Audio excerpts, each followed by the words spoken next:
Hello dear viewers, I am Dr. Shravya, Consultant Reproductive Medicine Specialist at 49 Hospital, Secunderabad branch. So ఇవాళ మనం genetic screening or genetic testing అంటే ఏంటో తెలుసుకుందాం. చాలాసార్లు మీకు డాక్టర్స్ అడ్వైస్ చేస్తుంటారు మీరు జెనెటిక్ స్క్రీనింగ్ చేయించుకోవాలి, స్పెషల్లీ ప్రెగ్నెంట్గా ఉన్నప్పుడు కొన్ని టెస్ట్లు స్కాన్లు అడ్వైస్ చేస్తుంటారు. అసలు ఈ జెనెటిక్ టెస్టింగ్ అంటే ఏంటి, దీనివల్ల మనకి ఏ ఇన్ఫర్మేషన్ వస్తుంది అండ్ దీనివల్ల మనకి బెనిఫిట్స్ ఏంటో తెలుసుకుందాం. So first genetic screening or testing కన్నా ముందు మనం తెలుసుకోవాల్సింది ఏంటంటే బర్త్ డిఫెక్ట్స్ గురించి. నార్మల్గా ఒక 100 మెంబర్స్ డెలివరీ అయ్యారనుకోండి, ఒక 100 మెంబర్స్లో డెలివరీ అయితే పుట్టిన ప్రతి బిడ్డ నార్మల్గా ఉండరు. సో కామన్గా బ్యాక్గ్రౌండ్ రిస్క్ చూసుకుంటే బర్త్ డిఫెక్ట్స్ది ఆల్మోస్ట్ 1 in 20 to 30 మెంబర్స్కి ఒక బేబీకి బర్త్ డిఫెక్ట్ ఉండే అవకాశం ఉంది. సో ఆ బర్త్ డిఫెక్ట్కి reason it could be genetic causes, hormonal problems ఉండొచ్చు, లేదా చుట్టూ ఉన్న ఎన్విరాన్మెంట్ రీజన్స్ ఉండొచ్చు. బట్ మనం జెనెటిక్ టెస్టింగ్ ద్వారా ఓన్లీ జెనెటిక్ ప్రాబ్లమ్స్ ఏమైనా ఉంటే ముందే డిటెక్ట్ చేసే అవకాశాలు ఉంటాయి.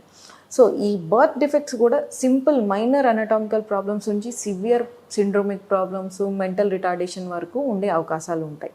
సో మనం జెనెటిక్ టెస్టింగ్ ద్వారా తెలుసుకునేది ఏంటి అంటే ఎవరైతే ఎల్డర్లీ ఏజ్ ఉంటుందో లేదా ఎవరికైతే previous family history of genetic disorders ఉంటుందో వాళ్ళకి మనం స్క్రీన్ చేస్తాం మెయిన్గా.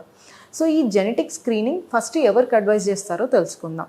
కామన్గా ఇచ్చే అడ్వైజ్ ఏంటి అంటే ఒకవేళ ఆడవాళ్ళ వయసు 35 పైన ఉన్నా, లేదా మీకు ఫ్యామిలీ హిస్టరీలో అంటే మెటర్నల్ సైడ్ కానీ పెటర్నల్ సైడ్ కానీ ఎవరికైనా ఫ్యామిలీ హిస్టరీలో ప్రీవియస్ బర్త్ డిఫెక్ట్స్ ఉన్న అవకరాలు ఉన్నా, లేదా మీకే రిపీటెడ్గా అబార్షన్స్, రిపీటెడ్ మిస్క్యారేజెస్ అవుతుంటే then definitely genetic screening advise చేస్తాం. అసలు ఈ జెనెటిక్ స్క్రీనింగ్ టెస్ట్లు ఎలాంటివి ఉంటాయి? 2 రకాల జెనెటిక్ స్క్రీనింగ్ టెస్ట్లు ఉంటాయి. ఒకటి జెనెటిక్ స్క్రీనింగ్ వేరు, జెనెటిక్ టెస్టింగ్ వేరు. స్క్రీనింగ్ అంటే ఏంటి అంటే మనం ఒక పర్టికులర్ కండిషన్ మీ బేబీకి వచ్చే రిస్క్ ఎంత ఉంది అని అసెస్ చేస్తే దాన్ని స్క్రీనింగ్ అంటే. ఇది కన్ఫర్మేటరీ టెస్ట్ కాదు, దీని ద్వారా ఓన్లీ మనం రిస్క్ అసెస్మెంట్ చేస్తాం. ఒకవేళ ఈ రిస్క్ అసెస్మెంట్లో మనకు పాజిటివ్ ఆర్ హై రిస్క్ వచ్చిన వాళ్ళకి కన్ఫర్మేటరీ జెనెటిక్ టెస్టింగ్ చేస్తాం. సో ఇది మెయిన్గా స్క్రీనింగ్కి టెస్టింగ్కి ఉన్న డిఫరెన్స్. అండ్ ఈ జెనెటిక్ టెస్టింగ్లో కూడా మనకి 2 రకాల టెస్ట్లు ఉన్నాయి ఇప్పుడు. ఒకటి ఏంటి, ప్రెగ్నెన్సీ నిలిచిన తర్వాత ప్రీనేటల్ టెస్టింగ్ అని చేస్తాం. అంటే మీరు ప్రెగ్నెంట్గా ఉన్నప్పుడు బేబీకి ఏమైనా జెనెటిక్ ప్రాబ్లమ్స్ ఉండే రిస్క్ని మనం స్క్రీన్ చేసి చెక్ చేసేదాన్ని ప్రీనేటల్ స్క్రీనింగ్ టెస్ట్ అంటారు. కొన్నిసార్లు ఏంటి అంటే మీకు ఆల్రెడీ ఫ్యామిలీ హిస్టరీలో ప్రాబ్లమ్స్ ఉండి రిపీటెడ్ అబార్షన్స్ ఉంటే మనం ప్రెగ్నెన్సీ నిలవక ముందే టెస్ట్ చేయగలుగుతాం. దీన్ని ప్రీ ఇంప్లాంటేషన్ జెనెటిక్ టెస్టింగ్ అంటారు. ఇది ఏంటి అంటే మనం ఐవీఎఫ్ ద్వారా బేబీస్ అంటే ఎంబ్రియోస్, తయారైన ఎంబ్రియోస్కి టెస్ట్ చేసి నార్మల్ బేబీని ట్రాన్స్ఫర్ చేస్తాం. సో ఇవి 2 డిఫరెంట్ పద్ధతులు. ఒకటి ప్రెగ్నెంట్గా ఉన్నప్పుడు చేసే టెస్ట్ ప్రీనేటల్ టెస్టింగ్, ఇంకొకటి ప్రెగ్నెన్సీకి ముందే మనం ఐవీఎఫ్ చేయించుకొని ఎంబ్రియోస్కి టెస్ట్ చేస్తే అది pre implantation genetic testing. So ఈ వీడియో ద్వారా మనం ఫస్ట్ అసలు ప్రీనేటల్ టెస్టింగ్ గురించి తెలుసుకుందాం.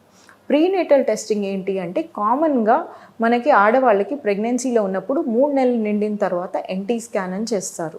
ఈ స్కాన్ ద్వారా మనకి కొన్ని మార్కర్స్ ఐడెంటిఫై అవుతాయి. అంటే బేబీకి మెడ దగ్గర ఒక నూకల్ ట్రాన్స్లూసెన్సీ అని థిక్నెస్ ఎంత ఉంది, అండ్ ముక్కు దగ్గర బోన్ ఫామ్ అయిందా లేదా, హార్ట్లో బ్లడ్ ఫ్లోస్ ఎలా ఉన్నాయి, ఇవి కొన్ని చెక్ చేస్తాం.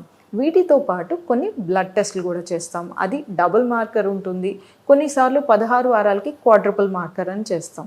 సో ఈ బ్లడ్ టెస్ట్ ద్వారా కొన్ని హార్మోన్స్ అండ్ ఈ స్కాన్ 2 అసెస్ చేసి మనం మీకు పుట్టబోయే బేబీకి హై రిస్కా లో రిస్కా అనే అసెస్మెంట్ ఇస్తారు. సో లో రిస్క్ ఉన్న వాళ్ళకి అబ్నార్మాలిటీస్ ఉండే రిస్క్ అనేది తక్కువగా ఉంది. సో ఫర్దర్ టెస్టింగ్ అనేది అవసరం లేదు. బట్ ఎవరికైతే హై రిస్క్ అని వస్తుందో వాళ్ళకి ఫర్దర్ టెస్టింగ్ అవసరం. సో ఫర్దర్ టెస్టింగ్ ఏంటి, మనం మెయిన్గా టెస్ట్ చేసేది అంటే ఏంటి, ఒక 5 క్రోమోజోమ్ అబ్నార్మాలిటీస్ కామన్గా టెస్ట్ చేస్తాము. అవి కాకుండా ఇంకా అడ్వాన్స్డ్ స్క్రీనింగ్లో మిగతా మన 23 క్రోమోజోమ్స్ కూడా టెస్ట్ చేస్తాం. సో మెయిన్గా చూసుకునేది ఏంటి అంటే chromosome number 13, 18, 21 and X and వైలో ఏమైనా ప్రాబ్లమ్స్ ఉన్నాయా అని స్క్రీన్ చేస్తారు. సో మనకి అడ్వాన్స్డ్ టెస్టింగ్లో ఏంటి అంటే ఒకటి నాన్ ఇన్వేజివ్ అంటే మెటర్నల్ మదర్ యొక్క బ్లడ్ నుంచి టెస్ట్ చేస్తాం. దాంట్లో కూడా మనకి పాజిటివ్ వస్తే ఫర్దర్ టెస్టింగ్ ఏంటి అంటే తల్లి పొట్ట నుంచి ఉమ్మ నీరు తీసి టెస్ట్ చేస్తాం. దాన్ని ఆమ్నియోసెంటసిస్ అంటారు. సో మనం జెనెటిక్ స్క్రీనింగ్ గురించి తెలుసుకోవాల్సింది ఏంటి అంటే, ఈ స్క్రీనింగ్ ద్వారా ఫస్ట్ అసలు బేబీకి ఏమైనా రిస్క్ ఉందా లేదా అసెస్ చేసి, ఎవరికైతే హై రిస్క్ ఉంటుందో వాళ్ళకి మనం అడ్వాన్స్ టెస్టింగ్ అడ్వైస్ చేసి ఫర్దర్గా కన్ఫర్మ్ చేస్తాం.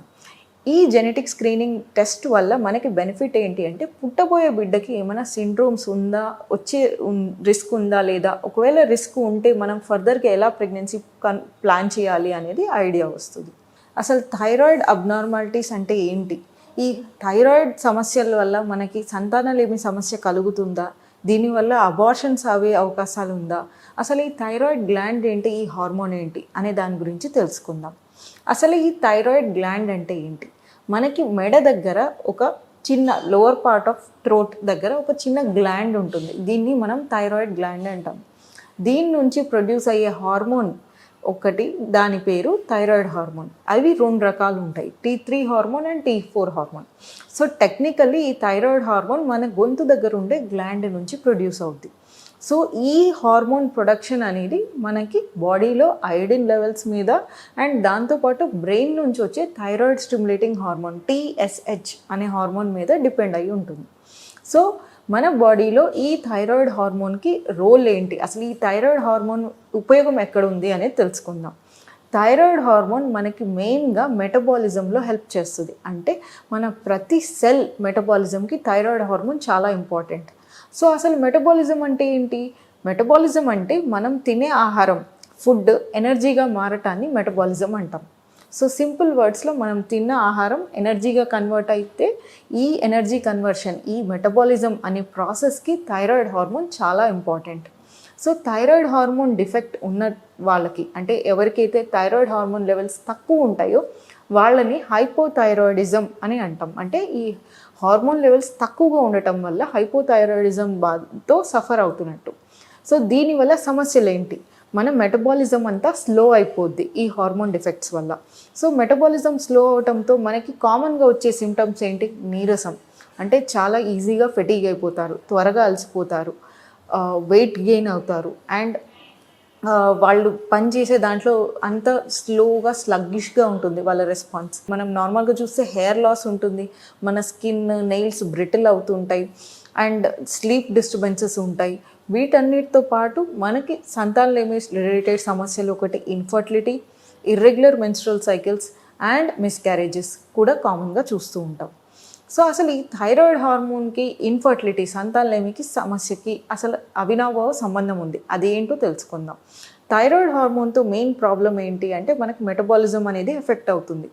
సో ఈ మెటబాలిజం ఎఫెక్ట్ అవ్వటం వల్ల మనకి నెల నెల రిలీజ్ అవ్వాల్సిన ఎగ్ లేటుగా రిలీజ్ అవ్వటం, లేదా అసలు రిలీజ్ అవ్వటమే ఆగిపోవచ్చు. సో ఎగ్ రిలీజ్లో ప్రాబ్లమ్స్ ఉంటాయి. అంటే మీకు an ovulation or irregular ovulation అయ్యే ఛాన్సెస్ ఉంటుంది. అంటే మీ ఎగ్ రిలీజ్లో ప్రాబ్లమ్స్ స్టార్ట్ అవుతాయి. సో ఎగ్ అనేది రిలీజ్ కాకపోతే మనకి ప్రెగ్నెన్సీ నిలిచే అవకాశాలు కూడా తగ్గుతాయి. ఇది మొదటిది. రెండవ ప్రాబ్లం ఏంటి అంటే థైరాయిడ్ హార్మోన్ డిఫెక్ట్ ఉన్న వాళ్ళకి ఈవెన్ ఎంబ్రియో డెవలప్మెంట్, అంటే బేబీ గర్భసంచిలో డెవలప్ అయ్యే దానికి కూడా స్లో అయిపోద్ది. బికాస్ మనం ప్రతి మెటబాలిజంకి మనకి థైరాయిడ్ హార్మోన్ అనేది చాలా ఇంపార్టెంట్, అండ్ మన బాడీలో ఎదుగుతున్న ఎంబ్రియోకి కూడా అది అంతే అవసరం.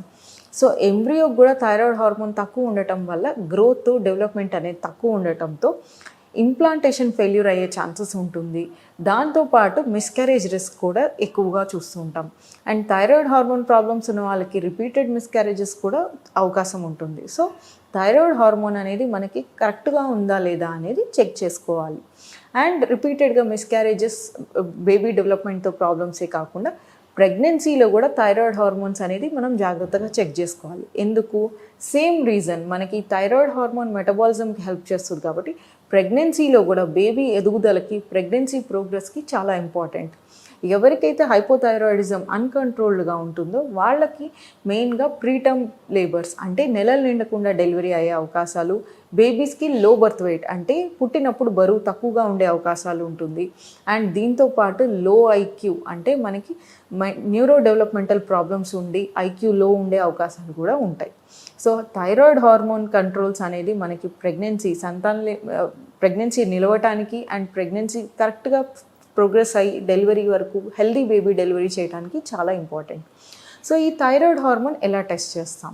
సింపుల్ టెస్ట్, ఒక సింపుల్ బ్లడ్ టెస్ట్తో మనం TSH అనే హార్మోన్ టెస్ట్ చేస్తాం. బికాజ్ మన బాడీలో థైరాయిడ్ హార్మోన్ తక్కువ ఉంటే ఈ TSH లెవెల్స్ ఎక్కువగా ఉంటుంది. సో ఇది ఎక్కువ ఉంది TSH అంటే ఎస్, మన బాడీలో హార్మోన్ లెవెల్స్ తగ్గినట్టు. సో దానికి ట్రీట్మెంట్ కూడా చాలా సింపుల్. ఒక చిన్న టాబ్లెట్ ఇస్తారు, లీవోథైరాక్సిన్ అనే టాబ్లెట్. ఎందుకంటే మన బాడీ ప్రొడ్యూస్ చేసే థైరాయిడ్ హార్మోన్ సరిపోవట్లేదు కాబట్టి ఎక్స్టర్నల్ బయట నుంచి సప్లిమెంటేషన్ ఇస్తున్నాం. ఈ లీవోథైరాక్సిన్ టాబ్లెట్ రోజు మార్నింగ్ ఒక టాబ్లెట్ వేసుకోమని అడ్వైస్ చేస్తారు. అండ్ చాలామందికి ఏంటంటే థైరాయిడ్ అనేది progressive disease and life long ఉండే ప్రాబ్లం. సో ఒకసారి స్టార్ట్ చేస్తే ప్రాబబ్లీ వాళ్ళకి లైఫ్ లాంగ్ ఉండాల్సిన అవసరం ఉంటుంది. బట్ కొంతమందికి ఓన్లీ ప్రెగ్నెన్సీలో వస్తుంది అండ్ డెలివరీ టైంకి మళ్ళీ థైరాయిడ్ లెవెల్స్ నార్మలైజ్ అయిపోతాయి. బికాస్ ప్రెగ్నెన్సీలో మనం ఒకరి కండిషన్ కాదు, ఇద్దరు అంటే both mother and foetus condition consider చేస్తున్నాం కాబట్టి ప్రెగ్నెన్సీలో వచ్చిన థైరాయిడ్ ఏంటి అంటే డెలివరీ తర్వాత మళ్ళీ 6 వీక్స్కి టెస్ట్ చేసి ఒకవేళ నార్మలైజ్ అయితే టాబ్లెట్స్ అనేది ఆపేయటం మీ డాక్టర్ మీకు అడ్వైజ్ ఇస్తారు.